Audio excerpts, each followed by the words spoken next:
ডেট্রয়েটের brush পার্কে শুরু হলো $80 মিলিয়ন সাশ্রয়ী আবাসন প্রকল্প। 4 ভবনে থাকবে 211টি ইউনিট, যার মধ্যে একটি গৃহহীনদের জন্য ভাড়া শুরু $368 থেকে। মাঠ, পার্ক ও রিক্রিয়েশন সেন্টার সহ এই উন্নয়ন প্রকল্প 2027 সালে সম্পন্ন হবে। ডেট্রয়েটের ব্রাশ পার্ক এলাকায় আনুষ্ঠানিকভাবে শুরু হলেও $80 মিলিয়ন একটি সাশ্রয়ী আবাসন প্রকল্পের নির্মাণ কাজ, যা শহরের সাম্প্রতিক ইতিহাসে অন্যতম বড় হাউজিং বিনিয়োগ বলে জানাচ্ছেন কর্মকর্তারা।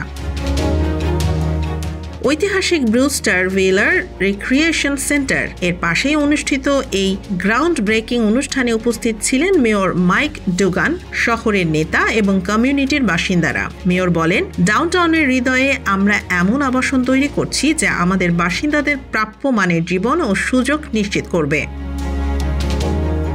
প্রকল্পটিতে মোট 4টি নতুন ভবন অন্তর্ভুক্ত। এর একটি ভবন বিশেষভাবে তৈরি হচ্ছে দীর্ঘমেয়াদী গৃহহীনতার মুখোমুখি হওয়া ডেট্রয়েটবাসীদের জন্য, যেখানে পুনর্বাসন এবং সহায়তা কর্মসূচি থাকবে। বাকি 3টি ভবনে থাকবে 159টি সাশ্রয়ী অ্যাপার্টমেন্ট, যেখানে 1 বেডরুমের ভাড়া শুরু হবে $368 থেকে এবং 2 বেডরুমের $438 থেকে। প্রতিটি ইউনিটে থাকবে ইন ইউনিট ওয়াশার, ড্রায়ার ও প্রশস্ত লিভিং স্পেস।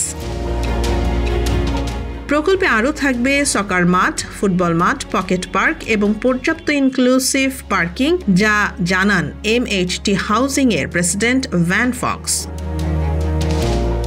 স্থানীয় বাসিন্দারা এই উন্নয়নকে স্বাগত জানিয়েছেন। তাদের মতে, পুনরায় জীবন্ত হয়ে ওঠা রিক্রিয়েশন সেন্টার এবং নতুন আবাসন ব্যবস্থা তাদের কমিউনিটিকে আরও সমৃদ্ধ করবে।